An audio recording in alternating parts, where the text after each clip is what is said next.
The national team of Ghana has qualified for the World Cup 3 times running. The man who's made history and taking Ghana to the World Cup for the 3rd time is with us on Focus on Ghana next.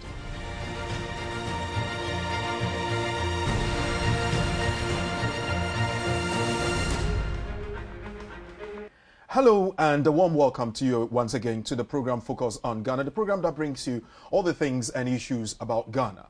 In this edition, we are looking at football. The man who has made history and is taking Ghana to the 3rd consecutive World Cup qualification is Kwesi Appiah. James Kwesi Appiah is the head coach of the national team of Ghana.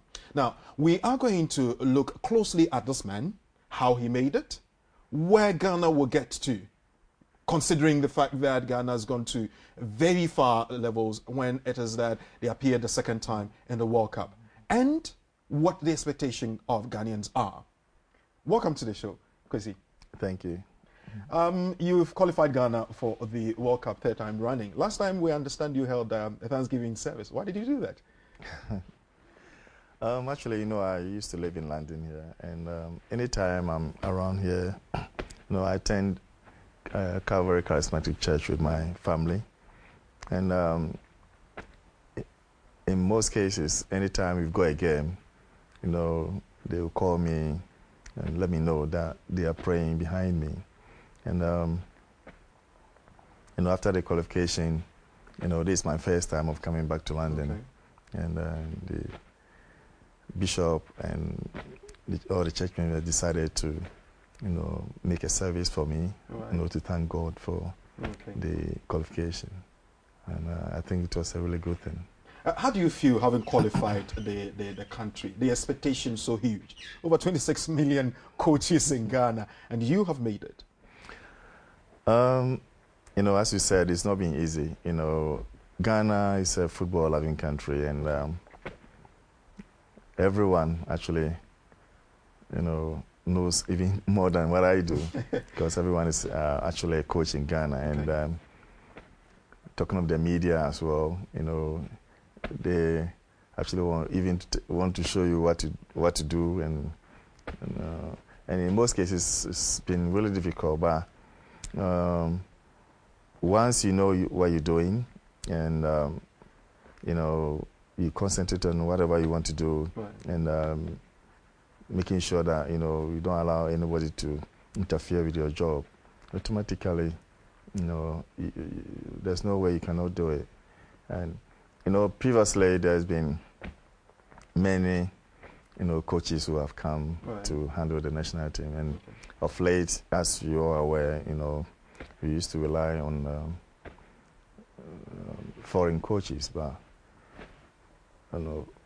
now that the country has decided that our own should lead a team, and in that aspect it becomes much easier for people to criticize you because you are one of them, right. And that makes it very difficult. But saying that once you stand on your toes and take your own decisions automatically. Well, prior to 2012, when the team was given to you, you had been assistant to some of the foreign coaches. Did that build your experience? And when you had it, was it too difficult for you? In actual fact, I've been under Claude Roy, Milovan, and then Stevanovic. And I think I learned a lot from the 3 of them. And the good thing is implementing them yourself is another thing. And there's no way I would say, no, I didn't learn anything from them. I think I benefited a lot from them. And I made sure that I also go my own way. On some of the good things that I learned, I added to what I have, and I made sure that I put that in place. Okay.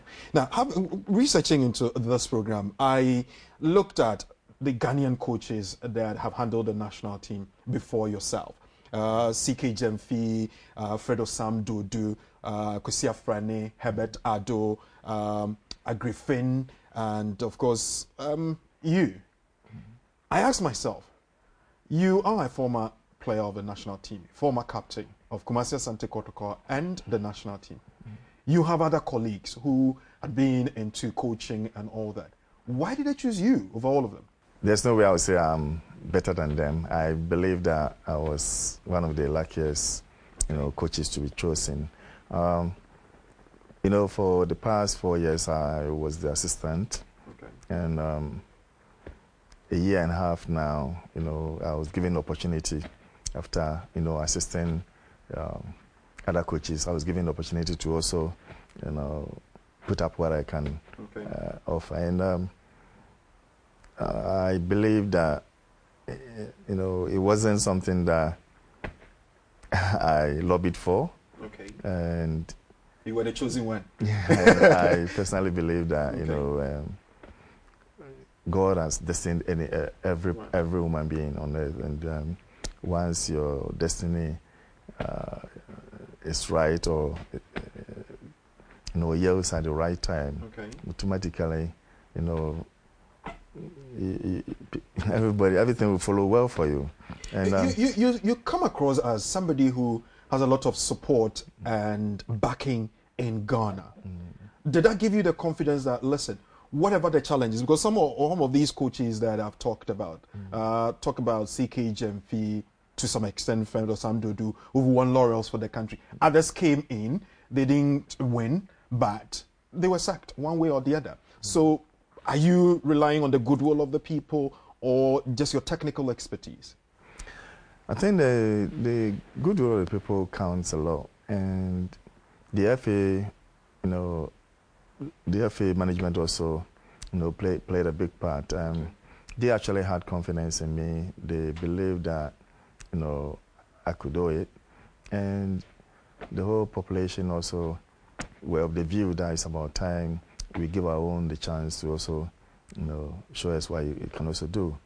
So and when I actually took over, so the support has been so massive, from the head of state, President Mahama, the ministry, and as I said, the FA, they've all been so supportive, and I can't leave the media out. I think they've also played a big role, in supporting whatever I'm doing.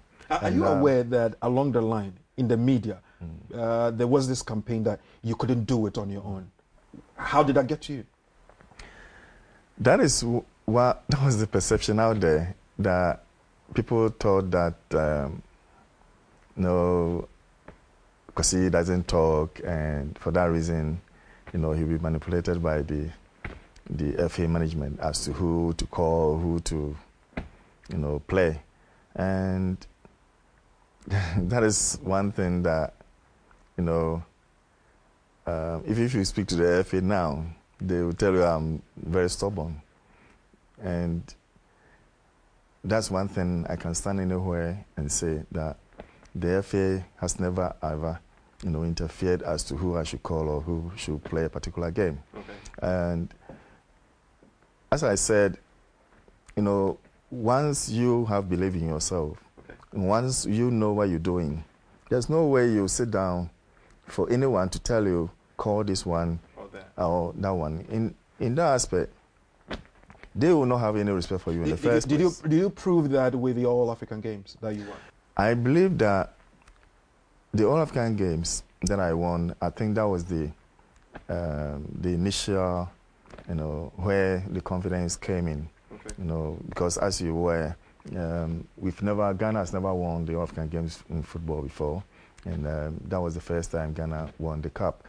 So the FA management started having confidence in me, and that was where they decided that, okay, let's give him the chance since he's been able to do that, And the players also played a big role.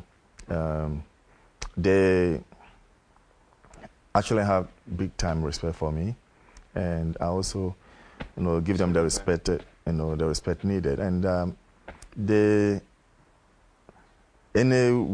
we have a code of conduct in camp, and they all make sure that they follow. Are you the very strict type? Not a straight type, but I always make sure everyone does the right thing. At the end of the day, we're looking for results, and to get results, you need to work as a team. So I always make sure the teamwork is more important than any individual. Yeah. But back to the issue of the media. The criticism in there was that, one, you can control your dressing room. Two, you don't talk, so people will take you for granted. How did you take that? Yeah, I mean, I was not worried because if you know me off the pitch, you know, that is how, you think. But saying that, if you even ask the players, what's the name of the coach, they will tell you I'm, silent killer. That's how they, they joke around with me. But since I started playing football, I don't joke with my job. Right. Once I get on the pitch, I'm a different person. And the same thing I've carried on all along. Once I'm on the pitch, work time, no play. Once we off the pitch, I prefer to be quiet and listen more. Listening more. If somebody says that we got to know you in management and coaching out of the blue, we heard you were playing, you left your playing career, and you left the country. All we heard was Kwesi is now a coach. Have you had any training in the badges?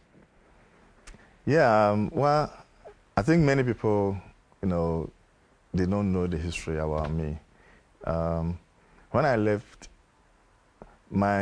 the first thing was, I stopped playing after Senegal 92 when we came back from Senegal. I decided, I had in mind that I would never stop football, when, everybody say, oh, you are too old.